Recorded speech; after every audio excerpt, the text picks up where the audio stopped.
Guru Brahma, Guru Vishnu, Guru Devo Maheshwaraha, Guru Sakshat Parabrahma, Tasmai Shri Gurave Namaha. My salutations to the Sadguru, who is the enlightened master, who bestows upon us the teaching of Atmanjnana, the teaching of non-duality, so that we may realize our true nature and become free from all bondage and suffering. My pranams to all.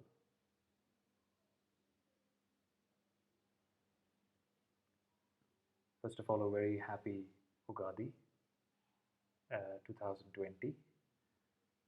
We officially start our first day of 21-day lockdown here in India.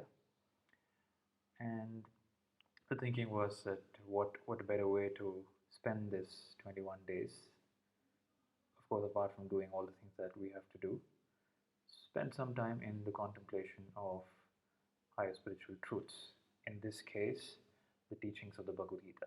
So the next 21 days would be short videos and discussions on 18 chapters of the Gita, a few Dhyana shlokas before that, 18 chapters, to give you an overview of the 18 chapters of the Bhagavad Gita. And this video being on just an introductory video before we actually get into the chapters of the Bhagavad Gita, as to what is the Bhagavad Gita and what we're trying to do, and what is this, what is the approach taken here. So the Bhagavad Gita, before I actually get to it, is happening. The context of the Gita is sort of similar to the context we are in right now. We're in an adverse situation. The world is in turmoil. The Gita happened on the battlefield, on the Kurukshetra battlefield.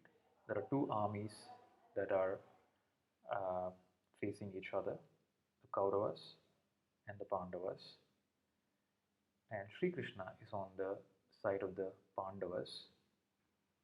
He's on the side, on the righteous side. And the war has not yet begun.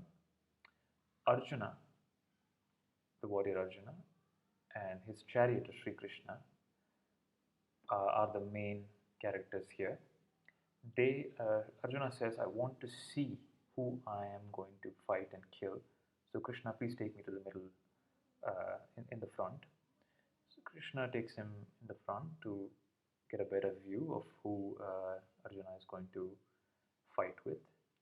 That's when Arjuna breaks down. He has a mental breakdown, he gets depressed, he starts shivering, he starts crying, and later on, after he experiences and is in this disturbed state, he seeks teaching from Sri Krishna. And this teaching is the Bhagavad Gita. And this was on a battlefield. We're not even at war right now. But still, we are in sort of an adverse situation with the complete lockdown thing that's going on, and fear that is there in people. So many people are panicking. There's aggression. Many people don't know about supplies. So many things. Stores are closed. Life is not normal, basically. And when life is not comfortable and life is not normal, a lot of inner churning starts. A lot of self-preservative behaviors start. And also a lot of uncontrollable thoughts emerge. As it is in our normal daily life, we experience a lot of thoughts, but especially in such a situation, thoughts are accompanied with a deep sense of fear, anxiety, and sometimes depression, and it's just not a comfortable way to live. Forget about being in a war, which Arjuna is, and he's experiencing multifolds of this on the battlefield, but this is a great time to think about what is life, what is our purpose here, why do these things happen, are we part of the problem, or is there any way that we can be part of the solution? Is there any way we can be free? Um, not free in the sense of running away from the situation, but free in the sense of being here, seeing everything, knowing everything, um, embracing our responsibility, but still be tranquil within. That is um, the thought process and teaching of the Bhagavad Gita. The Bhagavad Gita, as the word says, Bhagavad Gita. There is a Bhagavad element, which is Bhagavad meaning Bhagwan, the universal being, also the enlightened master. Gita means song. So the song of Bhagwan, the song of the universal consciousness, the song of the ocean to the wave. The wave is the individual, the jiva, the individual, you and I, or the individual beings who experience emotions, thoughts, feelings, anxiety, have plans, get their plans get cancelled. So I'm sure a lot of us had various plans for. Sometimes during Feb, you would have thought about what you're gonna do in March or in April, probably a vacation, but then something entirely different happened. So we go through a life in which most of the things are not in our control, and whatever is in our control, we are confused most of the time what to do. Should I do this? Should I do that? Should I say this? Should I say that? Should I go this way? Should I go that way? The exact same situation that Arjuna is facing right now. He's saying, I don't know what to do. Please tell me, should I go this way? Should I give up, not fight the war, or should I go ahead? And then Sri Krishna comes in and starts um, his discourse, his teaching of what he thinks is the right thing to do.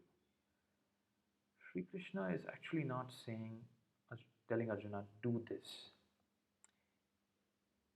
Sri Krishna is operating from a plane of pure consciousness, non-dual witness consciousness. And he brings in the perspective of a non-dual consciousness, a non-doership, a state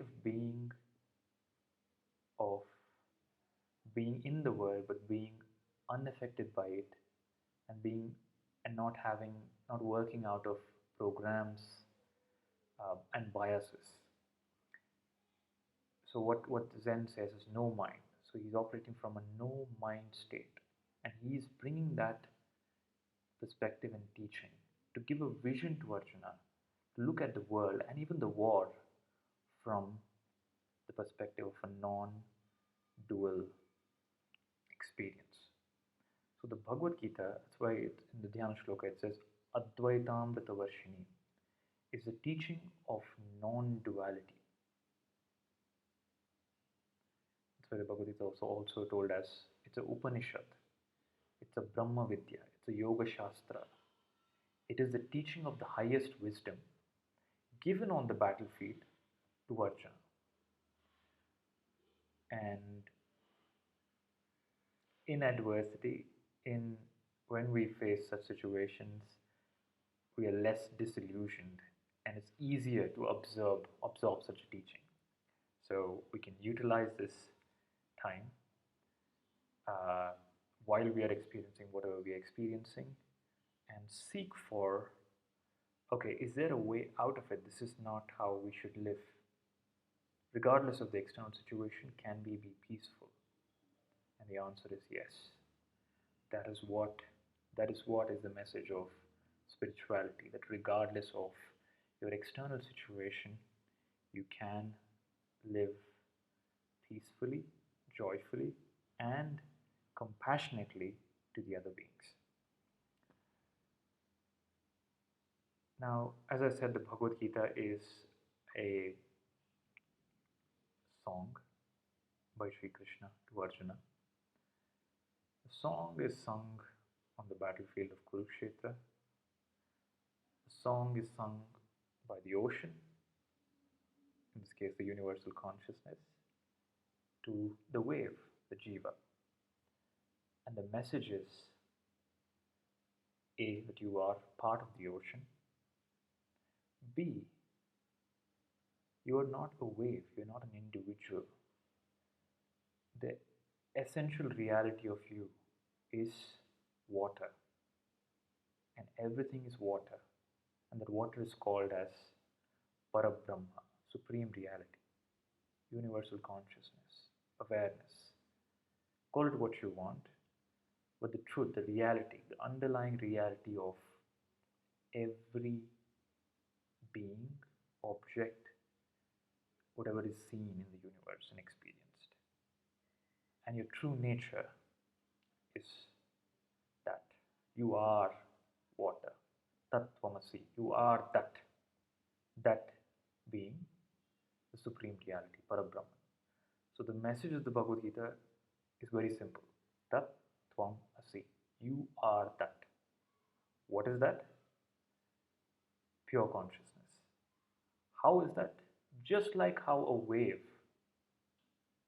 in an ocean is not separate from the ocean or other waves, even though it might experience so, just the way it is essentially water and all that is there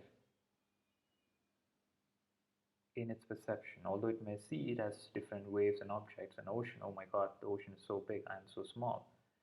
All that is there is water.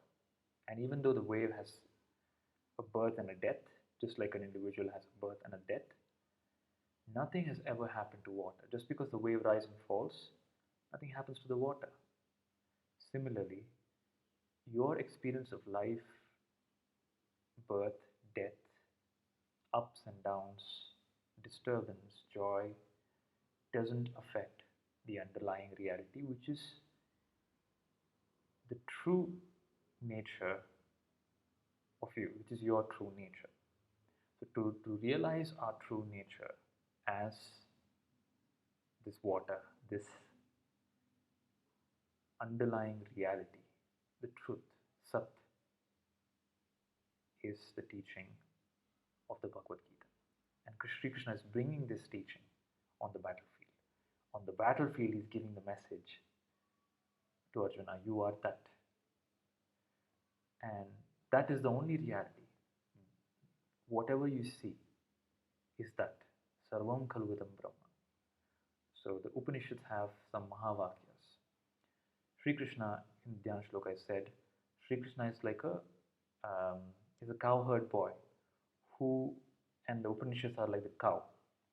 He is extracting the milk, the essential teachings of the Upanishad, the teachings of Atma Gnana, teachings of who you are, and giving it like milk to all of us, which can be easily absorbed, especially when you're sick, especially when the world is sick.